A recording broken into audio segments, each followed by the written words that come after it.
Bienvenue à l'heure de la bonne nouvelle. Cette semaine, notre réflexion se poursuit sur le thème de l'Évangile de la foi. Un petit mot de 3 lettres qui fait encore beaucoup réagir en 2011, puisqu'il est directement associé au domaine religieux. Et vous verrez par les réponses obtenues au Vox Pop qu'il y a beaucoup de frustration quand on questionne les gens à savoir pourquoi il y a de moins en moins de gens qui avouent avoir la foi. Bien, je crois que oui. Effectivement, depuis plusieurs décennies, les gens ont perdu la foi. Pourquoi? Parce qu'on s'est fait tellement servir des conneries de la part des curés d'autrefois puis des religieux d'autrefois que maintenant, on y croit plus. Mais avoir la foi, c'est pas nécessairement en accord avec une religion en particulier. Ça peut être quelque chose qu'on ressent comme une force particulière vers laquelle on se tourne quand ça va mal ou quand ça va bien.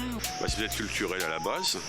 Peut-être que les parents n'ont peut-être pas su transmettre non plus la foi à leurs enfants, peut-être parents ou grands-parents.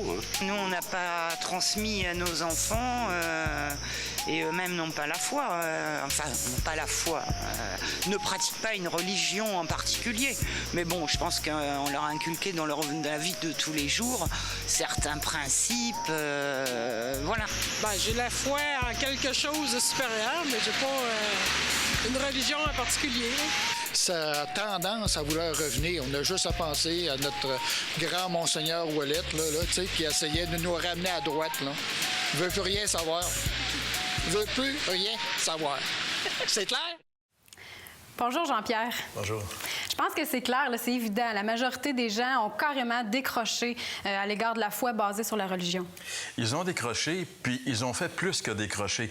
Je pense que le dernier intervenant nous donne, je pense, l'heure juste sur la majorité des Québécois. Tu sais, lorsqu'il dit « j'en peux plus, j'en veux plus, c'est fini ».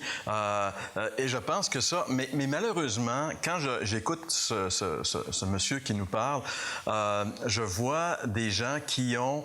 tu sais, il y a une expression qui dit « jeter le bébé avec l'eau du bain ».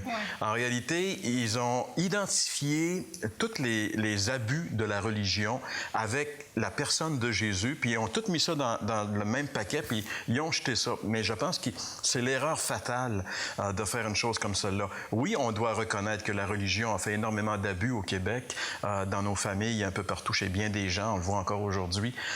Mais par contre, Jésus n'a rien à voir avec cette religion-là. Et dans l'imaginaire des gens, tout ça est lié ensemble. Et lorsqu'on parle de la foi, les gens disent « Ouais, mais regarde, là, la foi dans la religion, moi, j'en veux plus. » Ouais, mais regarde, nous, quand on parle de foi, on parle pas de foi dans la religion. On parle de foi dans la personne de Jésus. Moi-même, dans l'adolescence, j'ai rejeté la religion. Et lorsque quelqu'un m'a parlé de Jésus, alors que j'étais dans la jeune vingtaine, je me suis mis à lire le Nouveau Testament qu'il m'avait donné. Et là, j'ai réalisé que je découvrais un personnage, je découvrais la personne de Jésus et c'était tellement différent de ce que j'avais connu dans ma religion. Et j'espère que les gens qui nous écoutent vont faire un peu le même exercice. Attention, oui, c'est vrai qu'on a eu de l'abus du côté de la religion, puis nous, on ne vous prêche pas de la religion, mais Jésus et la religion, c'est deux choses vraiment différentes. Puis j'imagine que vous avez aussi votre propre opinion face à cette réalité-là et on veut vraiment vous entendre. Et il y a plusieurs façons de nous rejoindre. Tout d'abord, vous pouvez nous écrire à l'heure de la bonne nouvelle, casier postal 26006, Trois-Rivières, Québec, G8Y7M1, ou par téléphone au 1-866-509-1319 ou encore par courriel à info@hbn.ca.